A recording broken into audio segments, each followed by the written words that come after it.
Welcome into Miami, Florida, here on a Tuesday night in the CFSL, and it is a major showdown in the SEC as the unbeaten LSU Tigers look to keep it that way against the Miami Hurricane squad that is looking for their second win in conference. I'm David Roy in the booth with me tonight, my broadcast partner, Mike Peters. And Mike, both teams really, it's a huge game because the winner, one would think, has that extra foothold within the SEC, and especially for an LSU team.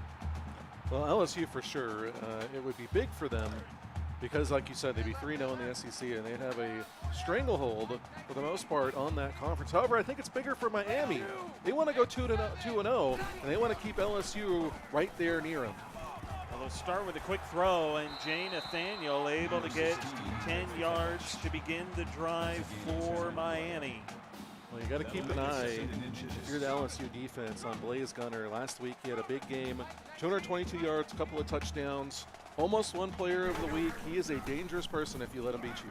Richardson to throw, and he's got all day, firing a laser in for the tight end, Owsley, and he'll get it across midfield. Housley hasn't been used as much as we thought he would. I feel like I've said that before. 11 catches, 109 yards coming in. He's a 5-star tight end, second season in the league.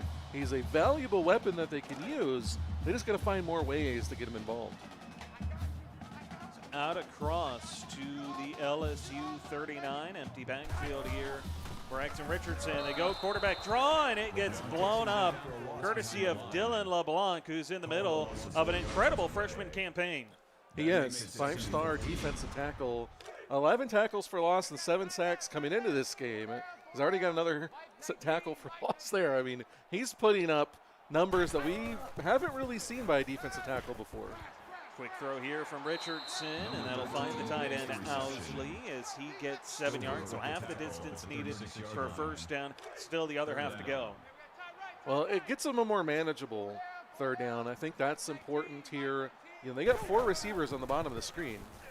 Richardson, he'll look that way, goes short for the tight end Matthew Housley, and Housley gets it out across to the 22. So a lot of people have seen the bunch formation where they line up in that little diamond formation. Well, they also have another receiver split out. 4 receivers out there in the same side of the field. Too many guys to cover. They find a receiver for the first down. Richardson out of the gun. Quick throw to the quick out, and there's Nathaniel getting it inside the 10. Well, they're using a lot of receivers other than Blaze Gunner right now. You got to wonder if that comes back to bite LSU, if they forget about him, or are they focusing so much on him that all these other guys have an opportunity? Trips to the left as Richardson going to dance to his right as he will slide, working his way out across to the 6-yard line. Well, Richardson, one of those guys that we know has some athleticism. He's only averaging about 3 yards a carry this season, but he does got 4 touchdowns. He's had over 600 yards rushing before. He can definitely make an impact with his feet. Out of the gun, Duncan motion out to the sideline, and Richardson's going to find him in the back of the end zone, but Duncan stepped out of bounds. Illegal touching. Offense. Well, that's disappointing. I'm not quite sure why he went out of bounds there. I don't know if we'll get another look at that, but when he went in motion, he stepped out of bounds before turning upfield. Oh, well, that's definitely a big mistake there. Not what you want to have happen. Take 6 points off the board. Richardson going to try to put him back on the board, and instead he'll put an interception on the stat sheet for Marcellus Burney. Well, this is where mental mistakes can come back to bite you, because not only did you lose the touchdown on that previous play, which, you know, he could have stayed a foot further in bounds, not stepped out, still had the same result. So you take 7 points off the board and you turn the ball over. You got to avoid those things if you want to be a top-tier team. So LSU with the interception and the kneel down, starting from their own 20, and they'll go to the bell cow at running back in Colt Youngblood, and he'll get 3. Well, you see the power rankings going across the bottom of the screen. You see LSU in at number 2. You know who you don't see on there? Miami. You know, it's surprising, you know, not to have Miami, and they got USC and Auburn at 5, but no Miami. You think that's got to make them feel a little motivated to prove people wrong. Well, they'll get 5 yards here by going back to Colt Youngblood, and makes it a very short third down. A long yard needed, but it is a yard officially as Gage to throw. Going short and off the hands of Woods, who got tied up with Brody Edward, and bounces off the face mask of the Miami Hurricanes, hits the turf incomplete, and LSU will punt. Too many guys in the same area, and it wasn't well timed there. As you said, Cosmos Woods runs into Brody Edward, and neither one of them able to come down with the ball. So not able to do anything with a turnover. Now, granted, you started at your own 20, a lot of field in front of you, but you would have liked to at least flip field position with that play. Instead, with the punt return from Mark Perry, the Hurricanes will get it out to their own 45-yard line, as Richardson play fake and a quick throw to the sideline for Nathaniel. Well, Nathaniel's getting a lot of work. It's his 3rd catch already on their 2nd drive. They're only a couple plays into their 2nd drive. So he's being used a lot. You got to wonder if it's just the fact that they're paying so much attention to Blaze Gunner, or is he having a letdown after last week? Richardson with time steps up into the pocket, has to check it down though, and on the check down you'll see Isaac Kraut working double duty here tonight as he gets 4 yards. That's his 4th catch of the season. He's not used a lot on offense, but he's been pretty effective when needed to. 3rd and 2. Richardson, the pitch to Marcus Duncan, who will get the first down out across to the 40. Duncan, only his first carry. You know, he's one of the guys that we thought was going to be a big-time running back in this league. Came in as a freshman in season 7, was an All-American, and hasn't really established himself quite the way some of the other backs, much like Colt Youngblood on the other side has. Rocket over the middle, and it is caught and breaking through and into the end zone.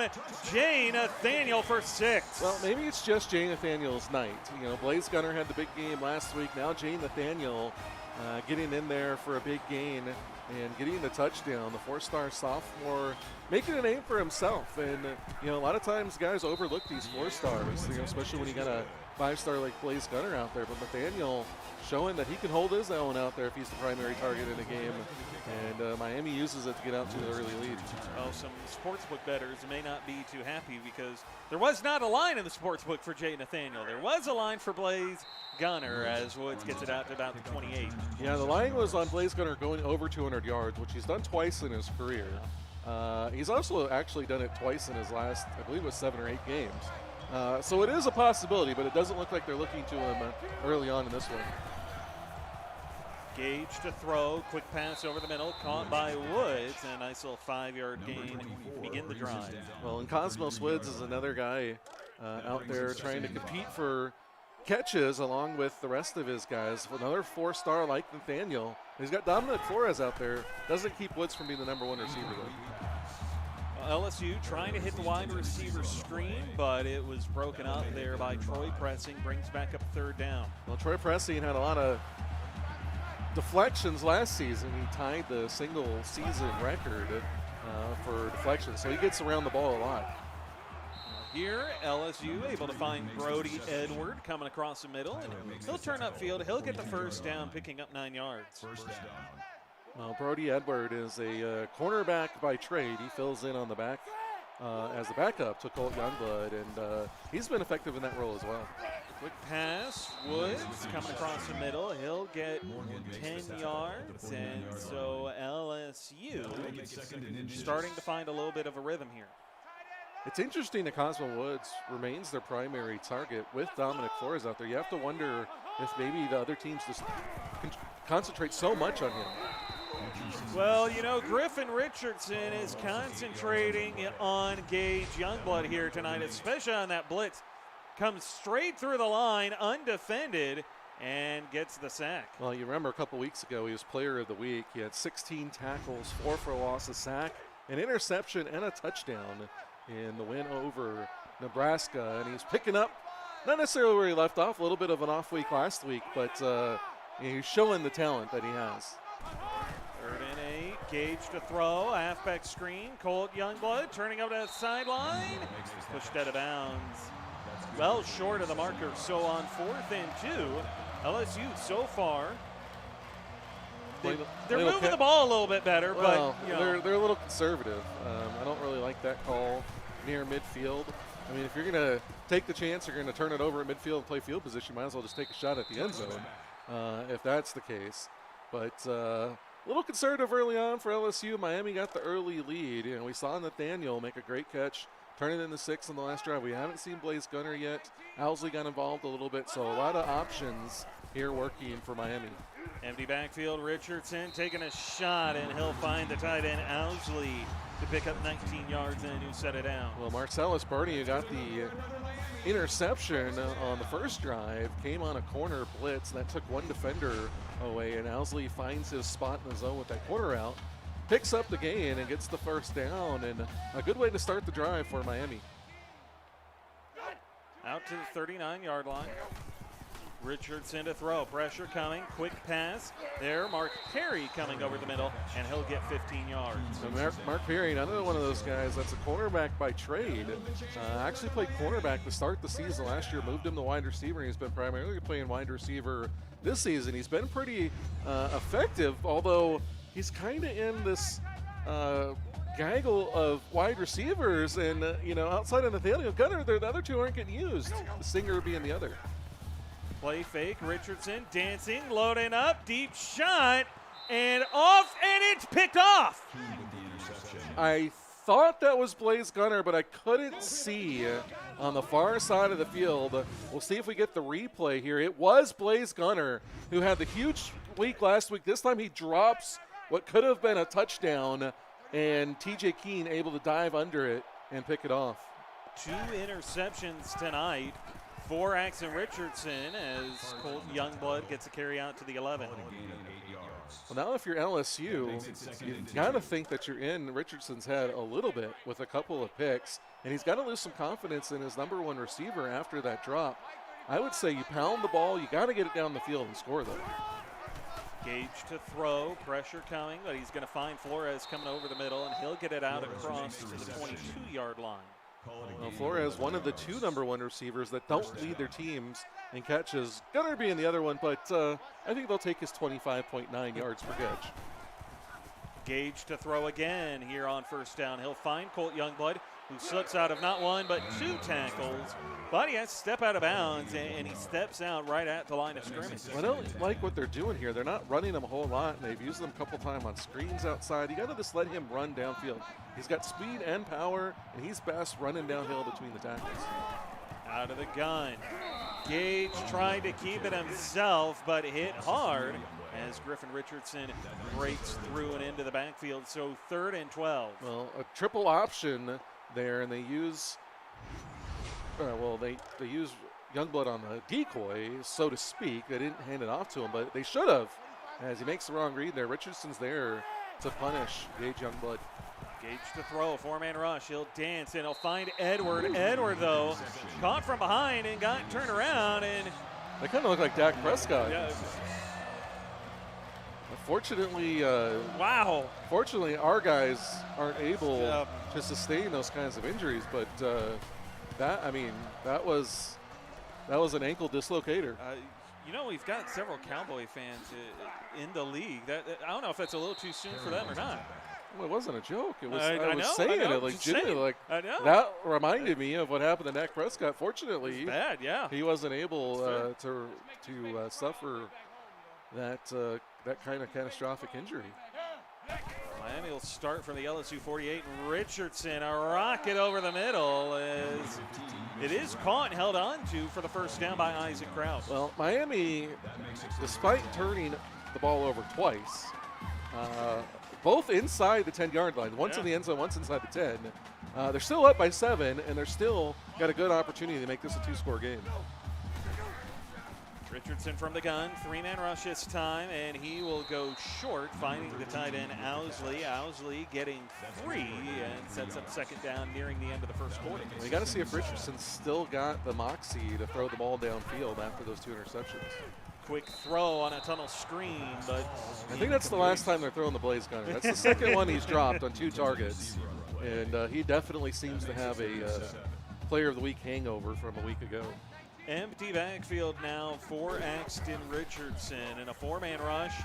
Throw over the middle. Owsley came back for it, but once he tried to turn upfield, he was immediately in contact. If you put that drive up against all of the drives in Miami history, that one's going to rank towards the bottom.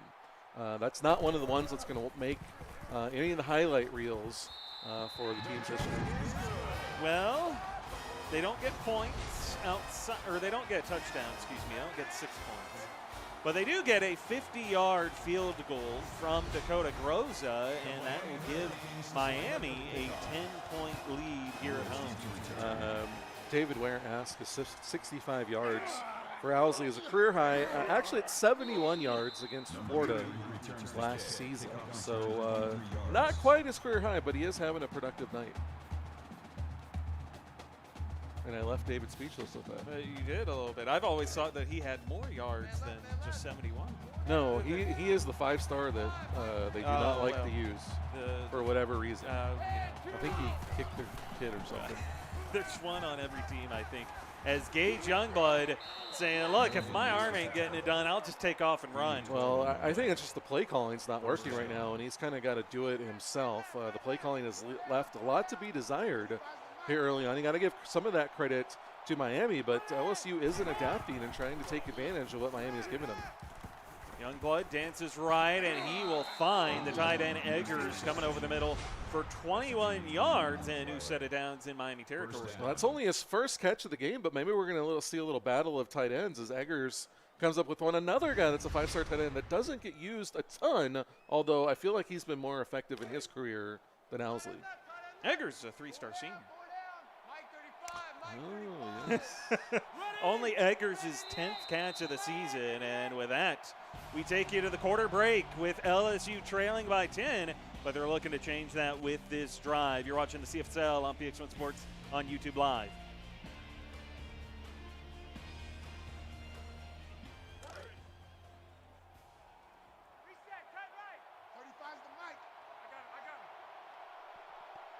Start of the second quarter. Gage Youngblood to throw. Pressure gets in his face, and Gilbert Wilkerson will get the sack. Well, nice play there as the defensive tackle gets up the middle. Got a couple of nice defensive tackles here. You got Dylan LeBlanc on one side, Gilbert Wilkerson on the other. A couple of guys that can definitely impact the pass and the run game. Dave Lear claims that Owsley will get his first career interception tonight. It is surprising that in 13 games, Owsley does not have a touchdown. Let's see if that changes as LSU, speaking of looking for their first touchdowns here tonight, LSU is looking for their first points of the night. Yeah, scoreless first quarter. We don't see a whole lot of those. We've seen, a 6-6 halftime score, but it was not a scoreless first quarter. So LSU maybe a little overconfident coming into this game at 3-0. Set up the halfback screen on 3rd and 9, and Colt Youngblood had blocking, trying to cut it back inside, but he doesn't get there. I see he didn't want to run up on the backside of his blocker, and in retrospect, maybe he should have.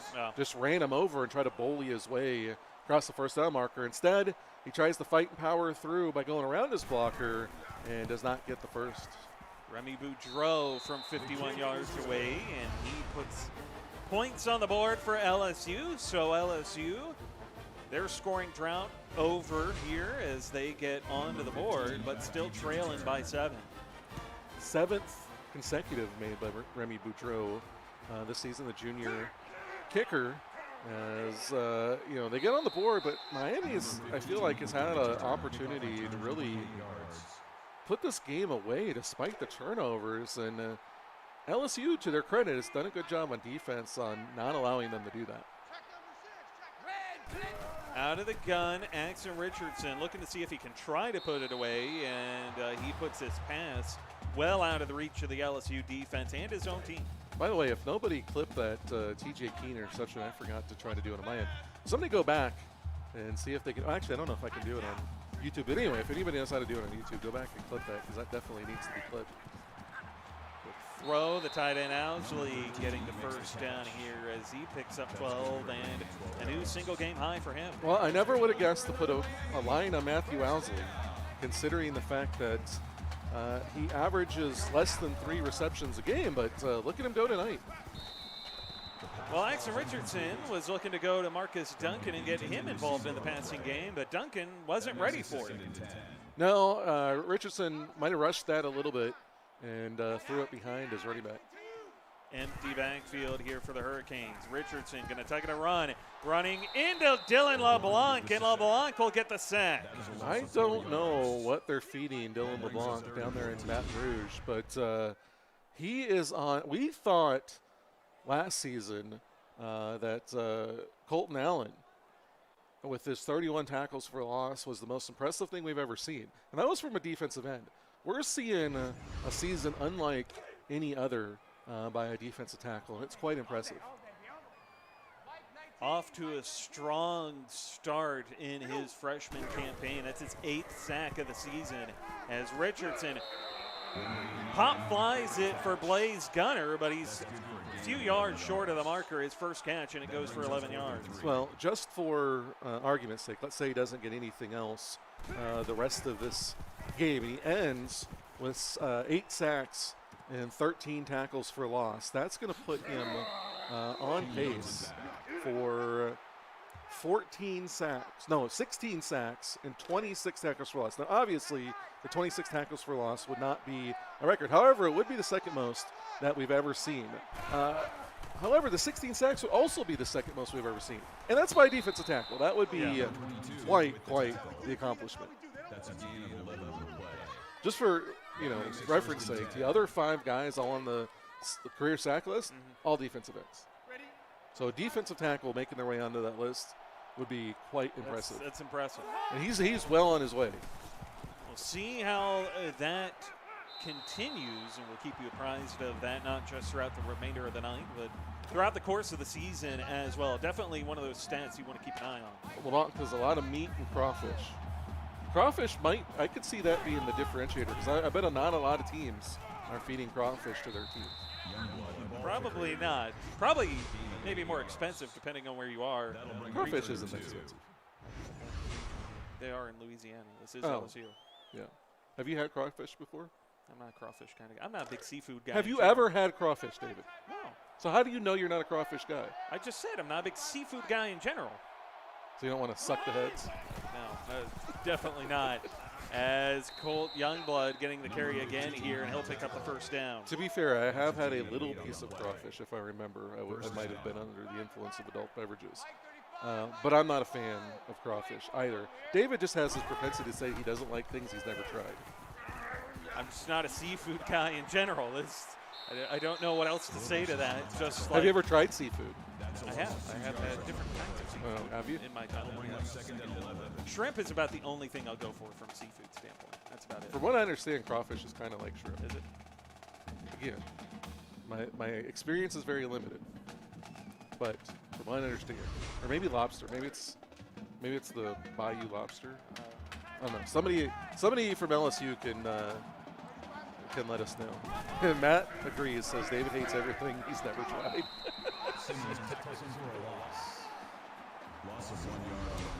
LSU, they've tried going to Marcellus Burney in the ground game, and that's a no-go.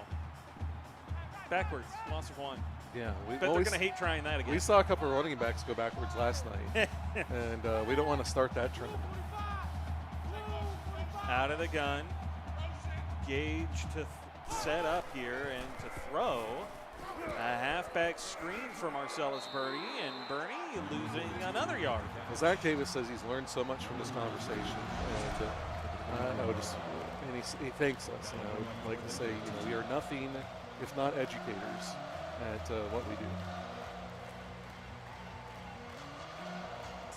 You thought last night was going to be the wheels off night.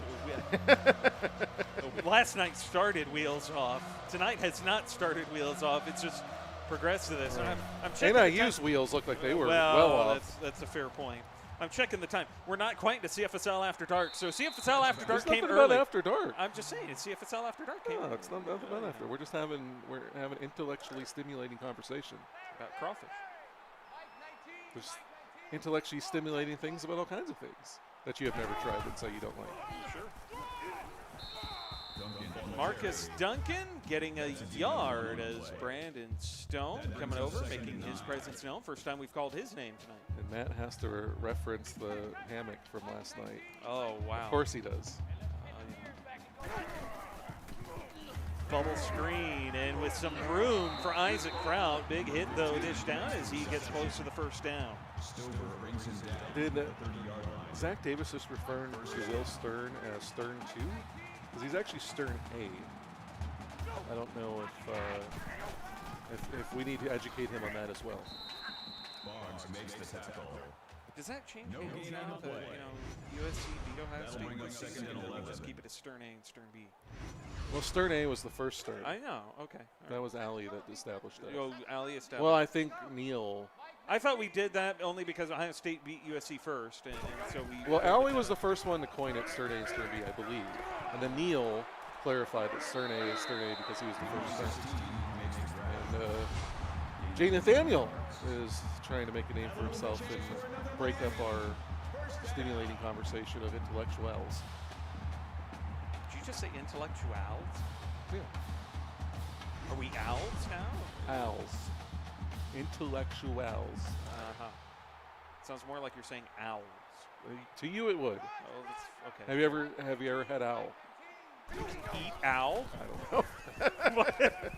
Here's a shot from Richardson for the end zone. His third third pick of the night as TJ Keene snags it. And I'd be surprised if they don't spot this at the half-yard line. I think it is, and that was maybe the one downside to that is that TJ Keene shouldn't have tried to turn around and get upfield. He should have just carried himself into the end zone. So they are going to start at the half-yard line. Second pick for Keene, huge interception, but a tough spot for the LSU offense. Out of the gun, the give, Colt Youngblood able to get to edge and a fight for the first down. Now, be honest, was there a part of you that was kind of hoping he broke it for a 99-yard run? A little bit, yeah. I mean, I feel We've like only had one of those. Actually, technically, if you look at it in the record book, it should show up that there should be a 100-yard run that pops up. That'll make it second and inches. That's right, Joe Kane. So I knew Javon Max was 96. Was actually with Michigan, not with Clemson. But yeah, I forgot about that Joe Kane one. Somehow, I wish we could get 101 just to remove him from the record book.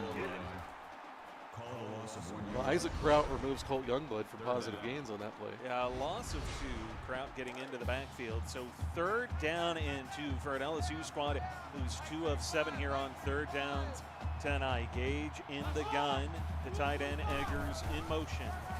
And the give to Colt Youngblood up the Marcellus Burney gets the carry up the middle. And guess who? Isaac Kraut again. Well, Kraut's a big play guy. You know, he's been a little quiet. He started the season hot, which he does a lot of the seasons. Been a little bit quiet, but now he's breaking out. Already got 5 tackles in this one and forces the punt there. LSU has had to punt now on 5 of their last 6 drives. That one drive they didn't have to punt. They had to kick a 50-yard field goal in order to get their first points of the night. I feel like Hangout next year is going to require a crawfish boil. Do we have people who know how to do that? Like, I mean, Yes. I wouldn't be surprised that we do. I just don't know how many. Like, I know people from the Bayou that I can get to cooking with. We're in South Texas, David.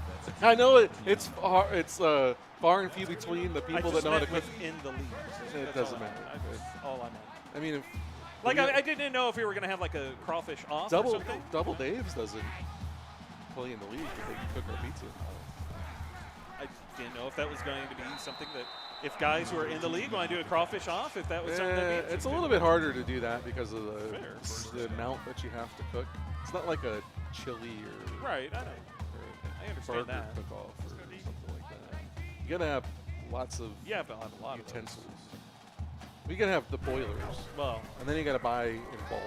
And from what I've seen, those boilers are big vats. As Mark Perry making a big grab in the back of the end zone for the touchdown.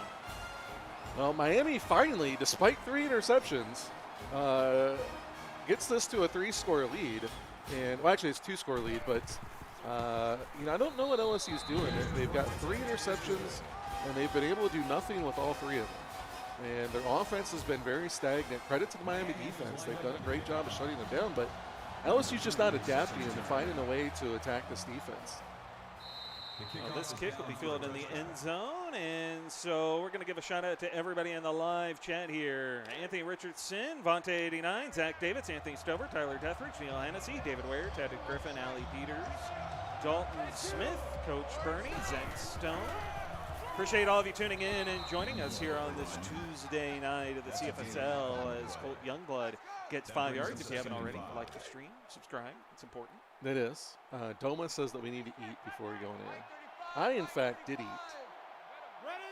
Not a lot, but I did have a little bit. Throw Woods. Woods slips a tackle and he's into the open field. Cosmos Woods gets it all the way down to the Miami 39. Well, finally a little bit of show of life from the LSU offense as they find their number 1 receiver, the guy that leads the team in catches, Cosmos Woods, the senior, making a play there. They just need more of those. They need Gage Youngblood to create some more plays, whether he's got to do it with his arm or whether he's got to do it with his legs. They need to find a way to create some room for Colt Youngblood to do what he can do as well. Yeah. First down and 10 here for the Tigers. 1:45 and counting to play. Pistol set. Gage to throw. Going to take it and run instead. And he'll break a tackle before tripping his way out across the 35. So that's what they need, more of that. You know, him picking up yards trying to move the ball on the field. They got to do something to get this Miami defense out of the routine they are of forcing them to punt. Gage to throw, and a rocket over the middle, but he can't hold on to it. Couldn't tell you who he was going for. Maybe it was Edward, but well, John Dowd just had excellent coverage there. Was draped all over the receiver. And again, just a great job by the Miami defense. Third down now for LSU, a spot they've struggled in tonight. They're converting at a rate of 48% on the season, and thanks to the efforts of Marcellus Burney, they'll convert here. So Neil apparently is tuning into his first LSU game of the season and asks why 12 gauge is wearing 18. It's a special memento that they're doing to confuse everyone. Gage dancing in the pocket, taking a shot out of bounds. The pass rush getting to him a bit. Well, as Stover points out, 18 and 7 are traditions at LSU. 7 is the only real one I know. I feel like they did 18. No, I think 18 is really a tradition at LSU. Oh, is it? I think I remember seeing something about it, but I don't know who it was for. Well, my view is you create your own traditions. Sure. You know, whatever the NCAA is doing, they don't exist in this universe. So who cares what they do? Although I would say if Auburn allowed somebody to wear number 34, I'd have to beat. Yeah, probably won't be happy. No. It'd be like saying, you know what, Ohio State should let somebody wear 45. Archie Griffin. I know, the only two-time winner of the Heisman Trophy. But still, who? The only reason anybody knows that name is because they saw it in a book somewhere. As like they were looking at the leaders of all the Heisman Trophy winners. Like, ooh, this guy won it twice. That's all anybody knows about it. For all we know, the dude could have had a wooden leg. Like, seriously, has anybody ever seen a picture of Archie Griffin? Outside of the book, or, you know? Well, has LSU been able to get into the red zone tonight? The answer is no, as they have to kick yet another field goal, and it's good, but they're still trailing by 11. So, you know, David Ware jokingly says who wore 34 for Auburn. It does bring up an interesting, because that would be weird for me to see somebody wearing 34, but it is a parallel universe, so it shouldn't really matter what happened at NCAA Auburn. Right. But the flip side is 18, and we know about 7, but nobody knows if 18 is real or not. Yeah. So it's kind of an obtuse. Like, a 7 would make a little bit of sense, and it would make more sense if you weren't allowing anybody to wear it. Right. But having guys change from their number, I don't know, it's just kind of weird. The 12th man is kind of, but they only do it for a game. Yeah. And it changes hands every game. Which is different from the real life tradition, which a walk-on gets. Yeah. 7 yards on first down, 2nd and 3, time ticking away here. Quick throw, Kraut, a first down. And so Miami will take a timeout with 11 seconds remaining in the half. Neil says they've ruined the ballistic backfield. Empty backfield as a quick throw from Richardson finds Nathaniel Hill getting 4, and Miami's going to try to hurry back to the line. Well, Miami's doing their best LSU offensive impersonation. Richardson dancing right, comes back short to the far side, and Nathaniel step out of bounds, and that'll take us to the half. LSU maybe surprisingly trailing by 11 here on the road. It's a good Miami team. I don't know that you would have told me that. If you told me that LSU, you know what, they're not going to score a touchdown at all in the first half, despite 3 picks, I'd be pretty surprised. That's the thing. If you told somebody that LSU was going to get 3 interceptions in the first half and be trailing by 2 scores, people would tell you that you would have lost your mind. Yeah. But that's where we stand. This Miami defense has been phenomenal. They've created pressure. They haven't allowed either of the young bloods to do anything. They're not leaving receivers open.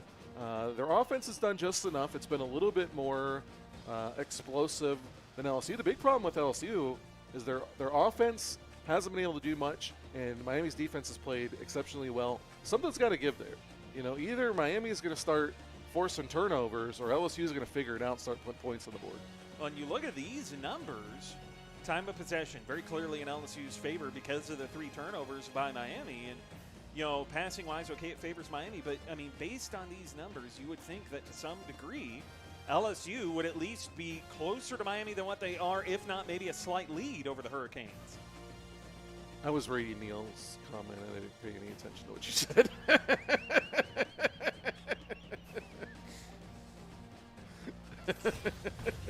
Some things never change. No, I can't do two things at once, especially when I'm trying to read something for comprehension. He said they can't score because they've eliminated all of their firepower, referencing the removal of 12 gauge and Colt 45. He'll be here all week, folks. Will he? I don't know. I see him pop up, That's maybe true. once He a probably week. will, yeah. That's a good point. He'll be on tour somewhere. Yeah, we'll Tour, see. he'll probably be in Russia touring somewhere. Play fake from Gage and a rocket over the middle. Brody Edward inside Miami territory. But the problem, Mike, is they have a splash play like that maybe once a drive, and then the drive stalls out. Well, that's one of their longer plays of the night. So starting your drive with them can get something going for you, can excite your guys a little bit, can get a little bit of momentum brewing. You got to wonder if maybe they were able to go in at the half, find some holes in this defense that they weren't able to see in real time. Gage to throw, goes short. Woods comes back for it, only gets a couple yards as LSU. Touchdown here would be big for the Tigers to open up the drive, because then it closed that gap to a 4-point deficit. Yeah, it would be big. And it also establishes that the first half is behind them and the new half is upon them, and that Miami has to watch out. Gage steps up into the pocket, and he will find Woods backing his way out of bounds for a first down. It's a gain of 15. First down. Somehow I lost all of my tabs with my teams. I was going to pull up Cosmos Woods. He's been such a big part of this offense, and all of my tabs got closed. Technology. The magic of technology, or the lack thereof.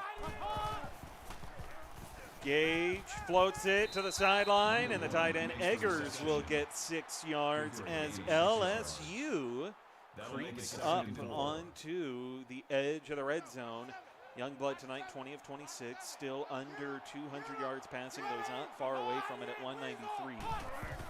As Youngblood motioned out of the backfield, Gage to the sideline again. This time it's Flores who picks up the first down, and LSU inside the red zone for the first time tonight. All right, Neil is trying to take this into After dark territory? It's not going to happen. We're nowhere near after dark, so you put your little comments away and come back after 10. Gage to throw, and he'll go back to the far side, finding Colt Youngblood. Youngblood, though, steps out of bounds at the line of scrimmage. I'd like to know how old Stover is, because he's saying that happens or older, as if it was my fault. My laptop was, which is also the tablet, was giving me problems. Play fake, and Gage, lucky it was not picked off by the walk-on. Well, we know he's a walk-on for a reason. They haven't given him a scholarship because his hands are, almost like Jimbo's. It's usually the case with linebackers. Or Cope. Why are the two guys that aren't here anymore the guys that are most known for having block hands? I don't know, but somebody who doesn't have block hands is Dominic Flores. They're going to say he got the touchdown. Now, I thought maybe he stepped out coming back for that catch, but maybe he fought his way back across. Either way, points on the board for LSU. Well, I think he did come back across, but I thought maybe he was in then got pushed out, but all the ball has to do is break the plane. They said it did, which is hard to argue with.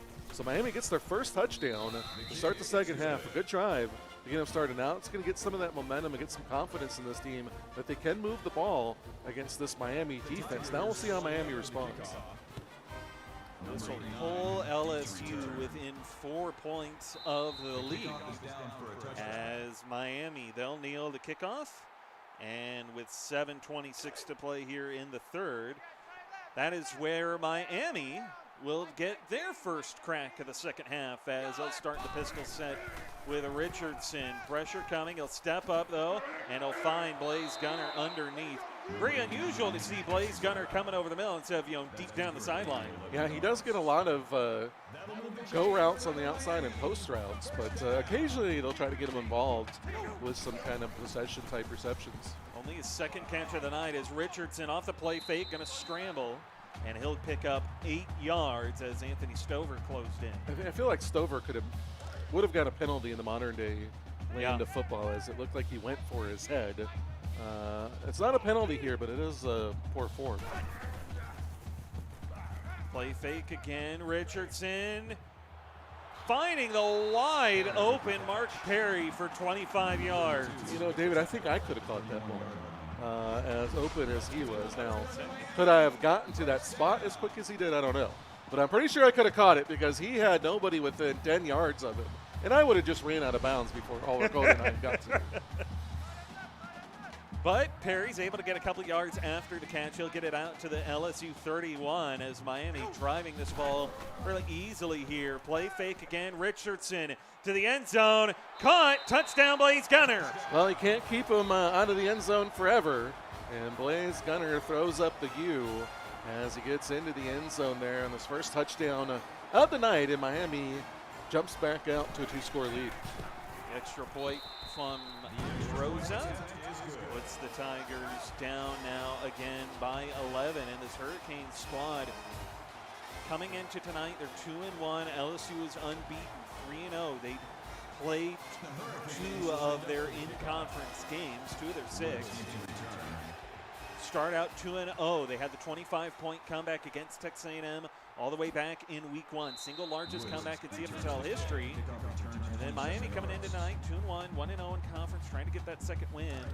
And right now they're in the driver's seat in large part now because of Blaze Gunner. Well, it was his 4th touchdown of his career. And again, if doesn't get anything else tonight, he'll be on pace for 8, which would match his career high that he set a season ago.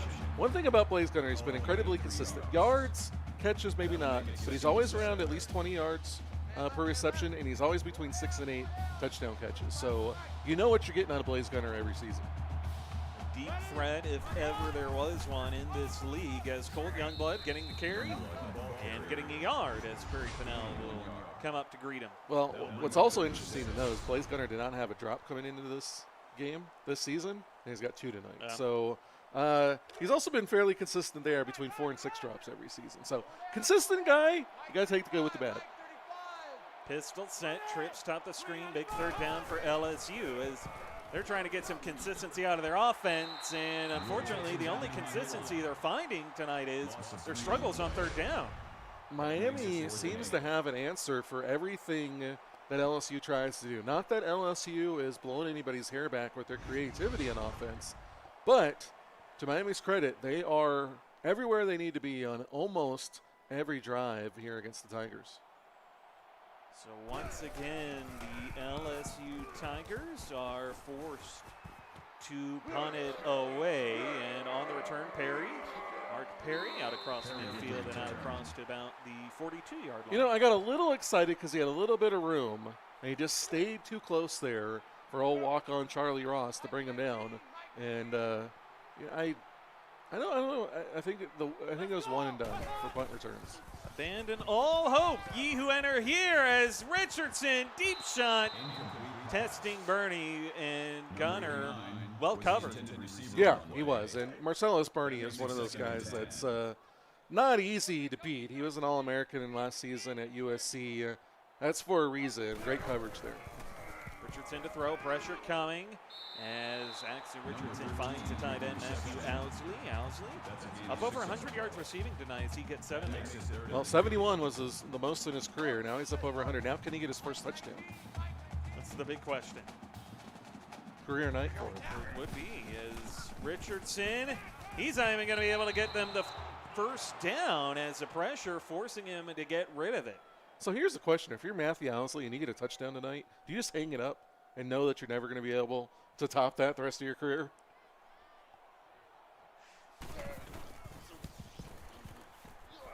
A 53-yard field goal from Dakota Groza makes this a 2-possession game. And I mean, I don't know, man. That's kind of like asking the question, like if you're a freshman quarterback and you find a way to win a national championship, we're done. Not a freshman quarterback, but Owsley's been here for a season and a half, and this is the closest thing to success he's seen. Personally, yes. Miami did get into the playoffs last season, so I don't know. Do you stay in the hopes that Miami can help you get he's a national obviously a team game? player. Oh, sure. Because he didn't transfer after last season, fair, yeah. where I think my Cats got more catches than he did. So with the field goal, Miami now ahead by 2 touchdowns, and Brody Edwards making the catch here, trying to help LSU really work their way back into making this a 1-possession game. To be fair, Owsley had 23 catches last season, 2.3 per game.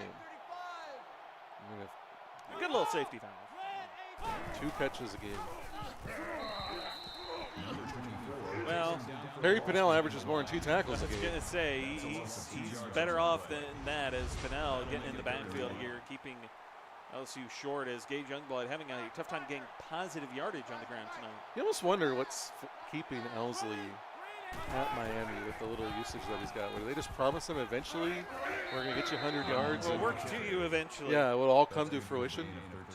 That's quite the recruiting promise. Up and coming ABs, I don't recommend saying, you know what, we won't get to you right away, but we'll work you in at some point. Well, I also don't recommend claiming that you're going to win the national title at a MAC team before you've ever played a game. That doesn't work out too well. No, that doesn't help you. As 14 yards picked up there by Colt Youngblood. You guys might have seen in the ticker that the preseason champs are now 0-4 after Bowling Green rolled through them.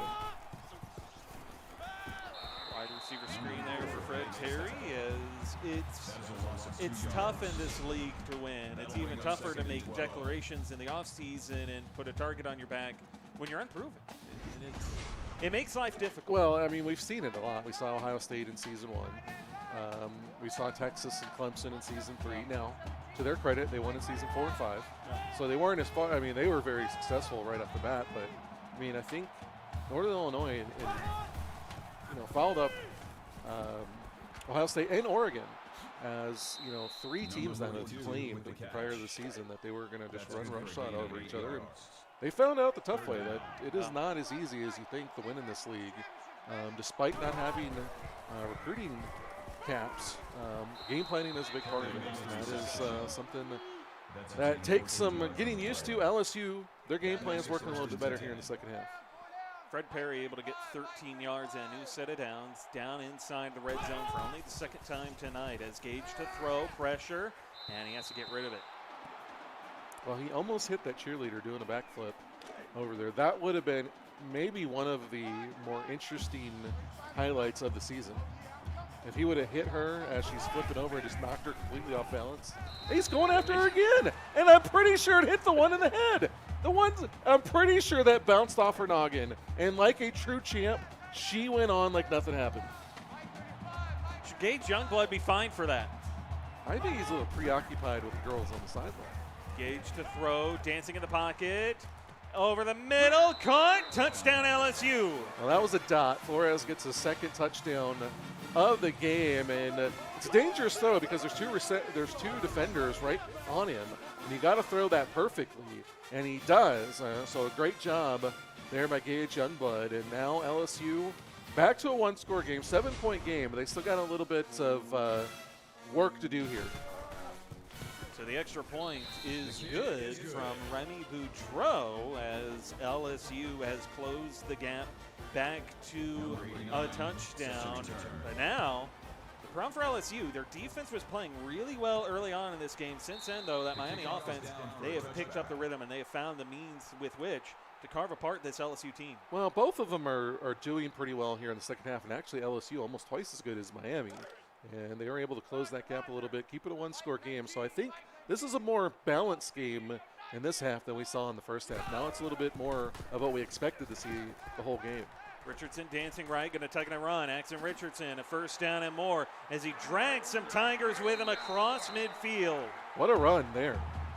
He not only showed his speed, but his power as he muscled through several tackles out there. Showed great vision as well. And again, we talked about it earlier. Richardson's one of those guys that doesn't run as much as some of the other guys like Ron Newman, but when he gets the opportunity, he can definitely make the defense pay. Miami out to the LSU 46, 2:43 and counting to play here in the third quarter. Richardson, play fake, quick pass over the middle. There's Nathaniel getting a first down. So your daily Scott Fountain update. We hear that he's trying to get in shape after his release on parole. He's at a halfway house, and he's trying to get himself back in shape to make a return to the CFSL next season. I bet he could maybe run the RPO maybe a little bit better than Axon Richardson did there. Well, I mean, although I could probably do it once. That's fair. Scott Fountain just got to find himself he's going to find himself a read option team. Max and Richardson finding. Well, Matthew Owsley just got to say, hey, whatever we're doing on offense, keep doing it because I am loving it. 10 catches, 113 yards, both career highs. Now he just needs a touchdown to cap a beautiful evening for him, and he can ride off into the sunset on his purple unicorn. Empty backfield. Richardson pumps, looks, rocket over the middle, touchdown Miami. Well, Richard Singer is the recipient there, and in fairness, that's his first career touchdown, so he deserved one too. He didn't have quite the same night that Matthew Owsley had, but congrats to Richard Singer on his first career touchdown. Miami again going up by 2 scores, and so once again LSU's defense not able to stop Miami and putting the pressure on their offense to answer again. So the Hurricanes up now by 2 touchdowns once again, and that is a deficit that LSU has been able to cut in half, but they haven't been able to keep it that way defensively. They close the gap, and then LSU reextends it, or Miami, reextends it back out to 2 scores. LSU defense is, got to come up with something. They had 3 turnovers and nothing to show for it, really. Yeah, and now they need those turnovers because their offense is clicking, but they're not able to get them. Interesting point by Allen, CFSL Michigan, says Nebraska is last chance U. That would be interesting if Fountain were to go back there, but since there were some people at Nebraska that actually turned him in and sent him to prison, I don't think he's going back to Nebraska. Second down and 9 for LSU with Gage out of the gun. The give, Colt to the inside, and a mighty stiff arm will get him the first down. Well, they got to keep just doing what they can to get down the field, and they got to get another touchdown on the board, and their defense has to come up with a way to get a stop or a turnover against this Miami offense and hope that their defense can get yet another score to tie it up. Gage dancing, pressure in his face, has to find Dominic Flores, who got to the marker, saw it, and then just sat there waiting. Well, they're finding opportunities where they can get the ball. They're just not able to punch it into the end zone with the efficiency that Miami's been able to. Halfback screen and well covered by Richardson. Richardson not having the big tackle night that he had a couple weeks ago when he had 16, but he's been around the ball all night. He gets the deflection there. He's being one of the bigger parts of this defense this season. Out of the gun, Gage Youngblood, the draw to his brother, and Colt Youngblood stifled in the backfield. It's a loss of 3. Well, Gilbert Rick Wilkerson getting in there with his 3rd tackle for loss. That's his 8th on the season. And the 4-star not having quite the same season that Dylan LeBlanc is, but he is having a mighty impressive season in his own right. 3rd and 13. Halfback screen again. Colt Youngblood, Marcel Spurby turning upfield, getting free. Yeah, going to the well one too many times there. It's almost like they're trying to catch Miami in a blitz, but they just keep calling the same play, hoping that they get it, instead of calling it once, saying, nope, that didn't work, let's go to something else. So LSU punting it away, and it'll hit inside the 5, bounce through the end zone. And Miami, despite LSU looking revitalized to start this second half, really it just feels like Miami has been in full control of this game from the start. They have. I mean, there's no question there. I mean, the momentum was somewhat with LSU after all the turnovers, but it hasn't deterred Miami, and really didn't help this LSU offense. Granted, they were in deep in their own end on all of the turnovers, but credit to Miami's defense. They've done what they needed to do and help their offense be in a position when they get a 2-score lead. Now they can make it a 3-score game early in the 4th quarter. Play fake Richardson. And a shot over the middle, but a big hit dished out on Nathaniel, who holds on for dear life in the first down as we take you to the end of the 3rd quarter. Miami up by 14 here in front of the home fans against unbeaten LSU. You're watching CFSL on PX1 Sports on YouTube Live. We'll be back in a moment.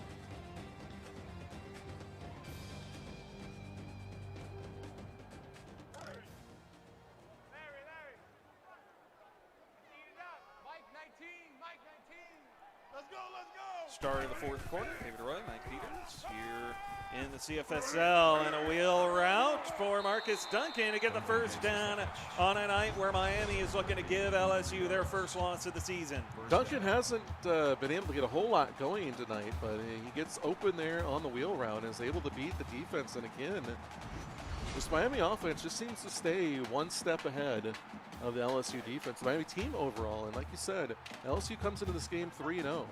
And, you know, we all thought they were number 2 in the power rankings. A lot of us, we were talking about it last week. Clemson, LSU could be a national championship matchup, be the first time they faced all season.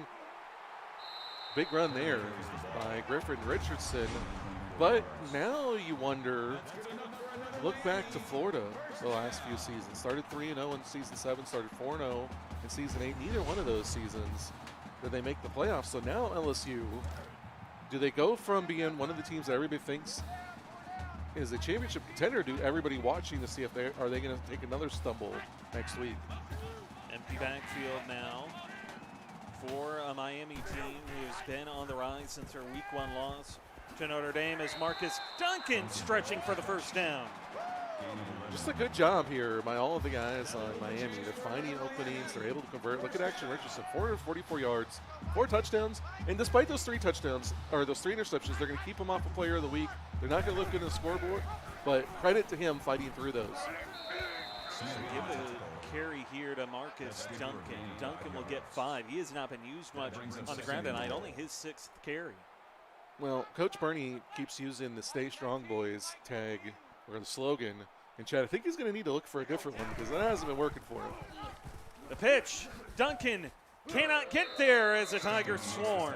Well, good job there by the LSU defense. Get over there. Brandon Stone. Who else would you expect to be in the middle of something like that? So he holds it to 3rd down. Be interesting to see what Miami tries to do here. 3rd and goal. Single back set. Richardson under center, and the tight end in motion. They give it. Working his way into the end zone for the touchdown. The 3rd string running back in Eugene Smith. Touchdown vulture got him. Well, great drive down there in the walk-on, able to get the touchdown. But now a 3-score game here early in the 4th quarter. Here's the thing. Blaze Gunner helped LSU come back by 17 against Alabama last season. Got 3 touchdowns in the 4th quarter. As impressive as Dominic Flores and Cosmos Woods are on that side, they don't really have a player that can create that kind of big play 3 times in a row. So LSU's got to put together 3 long drives more than likely, or get their defense to create some turnovers, which it seems like they're probably out of at this point.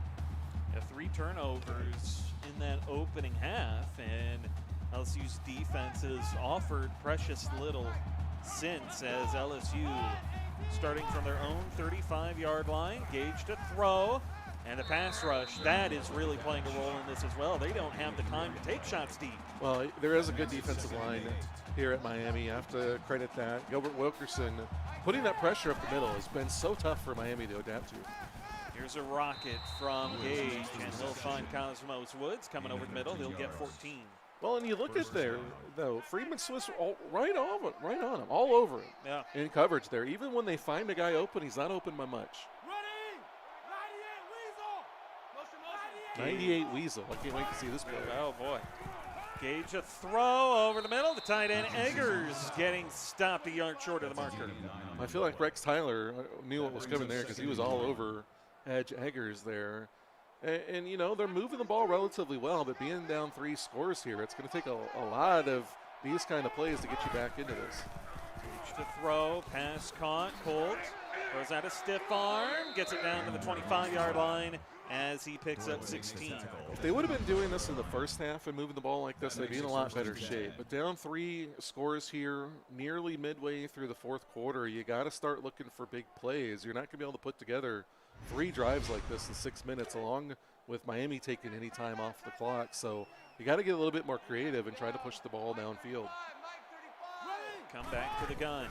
Gage standing in, floats one, nearly picked off, and that could have sealed the deal right then and there. Oh, Leon Doyle, safety number 4 on the depth chart, getting some action here late in the game, and Doma might be sitting there saying, how do I get this guy off the field?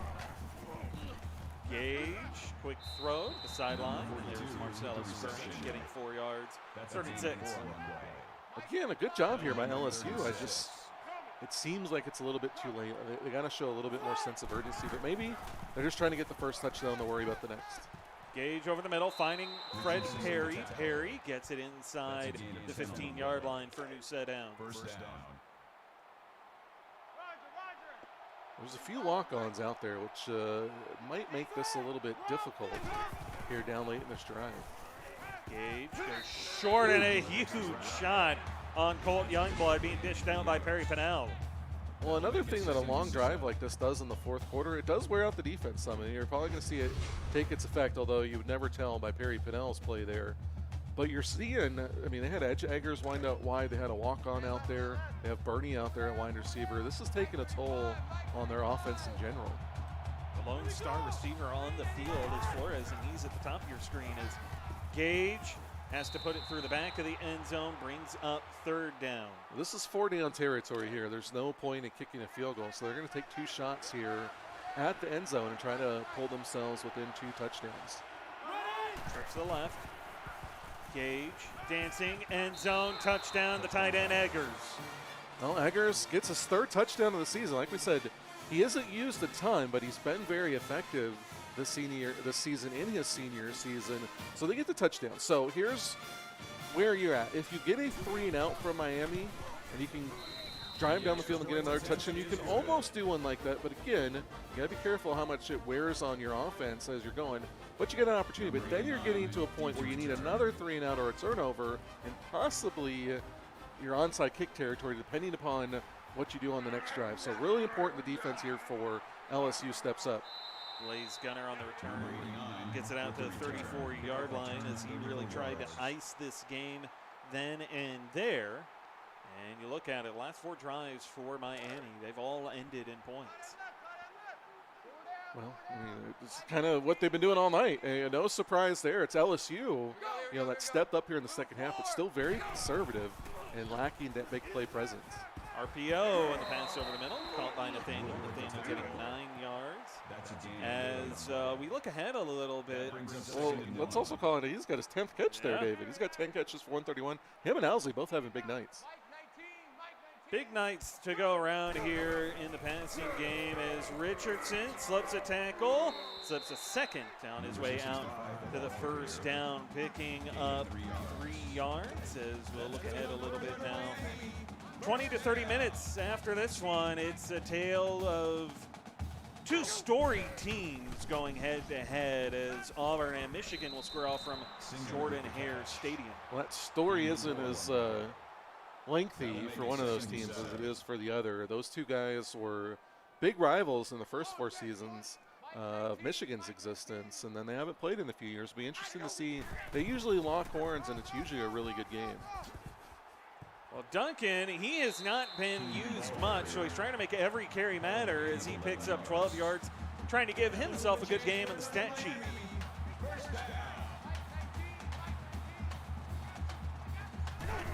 Fiscal full house to give. Duncan dragged down in the backfield as Anthony Stover comes up to hold him at the line of scrimmage, so it's 2nd and 10.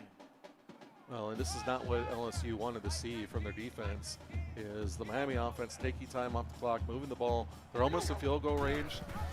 LSU's defense got to pin their ears back and try to make something happen. Duncan the carry only gets a yard, and we're inside of 4 minutes of play. And you mentioned it earlier, that time not being on the side of LSU as Miami is chewing up a lot of it. They are. They're doing exactly what they need to, much like they have all night. You really, despite the turnovers, you really have a hard time arguing with this offense. Well, Richardson really trying to put the nail in the coffin with that shot, and he just couldn't do it. Well, and Keene trying to be one of only a handful of defensive backs to get 3 interceptions in a game. He would have been the 5th all-time to do it. Devin Hill, Tyrell Solo, Dakota Wolf, and Jonathan Green, the other ones to do that. So LSU's defense forced to punt. Now it's 3:24 to play. LSU's got to move quickly, something they haven't shown that they can do here tonight. I'm not sure they can, to be honest with you. I mean, with John Dowd, Troy Pressey, and Freeman Swiss all out there, then you got Perry Pennell and Isaac Kraut, 2 excellent safeties. I just don't know if they've got, what they need to move the ball down the field in big chunks. You got Cosmos Woods, you got Dominic Flores, but they're more possession type guys. They're not big down play, pull the top off the defense. Well, that'll do it. The pass and the shot intended for Flores, but in airtight coverage, Troy pressing with the interception. Well, I don't know if it quite does it. I mean, LSU still got 3 timeouts, and they're down 2 scores. So it won't quite do it. They still got an opportunity here, but a great job by the Miami defense again. You really have to tip your cap to Miami. They have done, just about everything right from the start of this game through the completion of it. Well, they'll give it to Duncan. Duncan will get 3 yards there. And you look ahead a little bit because now LSU, assuming they can't pull anything off, they fall to 2-1 in the SEC. Their next week they have to go on the road. They'll take on Florida. In Miami, they improved to 2-1 in the SEC, or excuse me, 2-0 in the SEC, as Marcus Duncan trying to do just that as he gets it out to the 20. And Miami's got a tough road test next week. They have to go and play Auburn. Well, and Auburn we'll see later tonight, so that could be a very interesting game. Miami and Auburn could both be 3-1 in that game. Although Miami would be 2-0 if they hold on to win this one. Auburn would be 1-1 since they play a non-conference game. But a big pivotal matchup, much like this one was. All of these conference games down the stretch are going to be big. There's a lot of big matchups as we go. And as LSU's finding out tonight, it only gets tougher as the season goes along. Richardson in the gun, going to let as much time tick away as he can and really try to keep things out of the hands of any potential miracles here in South Beach, and anything that LSU's offense could try to pull as we're now inside of 2 minutes with the snap. And Richardson, he'll try to tuck it and run. He'll get sacked by Cameron Boggs, and then LSU will take a timeout. Well, it was interesting that they let it take all the way down to 2 minutes before they took their first timeout, especially with Miami being in field goal range here. Well, and another stop in the backfield. This time Dylan LeBlanc coming through. Well, guess who? Dylan LeBlanc, another tackle for loss. So now he's up to, 28 projected on the season. Yeah, something like that. That's going to be fun to watch him as the season goes along.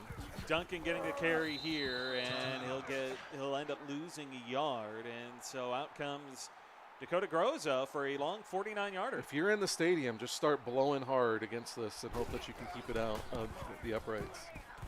Well, the field goal is good, and that puts us at a 17-point game. 3 possessions with 1:45 to play and no timeouts. It would be quite the miracle if LSU was able to pull this off, because they'd have to get a quick strike touchdown. They'd have to get an onside kick, another quick strike touchdown, another onside kick, and then move the ball enough to get a field goal. In all in a minute 45. And that would just be the tie. Yeah. So, as they say, the fat lady may not be singing yet, but she's about as close to opening up those pipes as you get. Yeah. We'll see what LSU gives us here. 1:45 to play. Here's a shot from Gage into double coverage, and Miami's Perry Pennell had the chance to put the icing on the cake. Well, and that's about what you expect when LSU tries to throw it downfield. They don't have that game-breaking player on the outside, and Miami's defensive secondary is so good, it would be hard even for a guy like Blaze Gunner to beat them with any consistency. Well, that's going to do it. Griffin Richardson, he's going to turn it in for points. Second pick 6 in 3 weeks for Griffin Richardson. And even though he doesn't have the big tackle numbers, you got to wonder if maybe he winds up in the Defensive Player of the Week conversation. The way he's playing this season, though, he's definitely a candidate for Defensive Player of the Year. Well, the extra point is good as Miami, big one here for them tonight. Now, for LSU, you fall to 2-1 in conference. It's not the worst spot in the world to be in, considering you've still got 3 conference games to go. Well, you just want to go 2-1 in your next 3. Yeah. In your next 3 conference games, go 2-1. You're going to make the playoffs. You might even win win the conference. So, I mean, they're not off pace. It's just when you start 3-0, you want to keep that going. But, Miami, Auburn, Alabama looked good last night. Obviously, you got Clemson, Texas A&M could make a run in there. There's a lot of good teams in this SEC, and for if anybody thought LSU was going undefeated, this is going to happen to almost any team that starts undefeated. Eventually, they're going to run across somebody who's got their number. Catch up to you. Now the question then becomes is, you look at LSU, they will fall here tonight, and the undefeated numbers in the CFSL, they begin to dwindle a little bit here. Is Clemson's still unbeaten? They'll play Texas A&M tomorrow. Yeah. But you've also got, and that's it for the SEC. You go to the Big Ten. Oklahoma State, they're still unbeaten. And Oregon, also among the unbeatens remaining in the league. It's a huge shot downfield, broken up. Well, Oklahoma State's got Notre Dame this week. and Oregon is going to play Ohio State. Yeah. So both of those tough games, and the same thing with Oklahoma State and Oregon. If you think you're going undefeated, you're not. Yeah. Now, could you win this game? Probably. It's possible. Could you win the next game? Maybe. But each game you add, ask Florida, who started out 3-0, 4-0, and 2-0 the last 3 seasons. They've lost at some point every season, and we don't know what's going to happen this season, but they haven't yet made the playoffs. Yeah. Well, and I mean, you can even go a step further. You look at Ohio State a few seasons ago. They go undefeated in conference, and then they drop the ball in the playoffs, and they get knocked out in the first round. Well, they went 15-1 over 2 seasons and lost in the first round of playoffs both times. Now, Clemson, though, they've got a national championship under the belt. They've won, 12 of their last 13 of their last 14, whatever that running Clemson's the one that's is. been able to avoid the. Right, but for how much longer? Yeah, that's true. There's a ticking clock on every unbeaten record in the CFSL, and tonight it seems it was the night where Miami was able to make time run out on LSU's as the Hurricanes get the win here at home. They knock off the unbeaten Tigers, who will drop to 3-1 and 2-1 in conference. But if you are a fan of CFSL action, and I know you are, you do not want to go anywhere. Coming up in about 20 to 30 minutes, the Michigan Wolverines go on the road to take on the Auburn Tigers in what should be a great nightcap here on a Tuesday night. For Mike, I'm David. We'll see you then. You've been watching the CFSL on PX1 Sports on YouTube Live.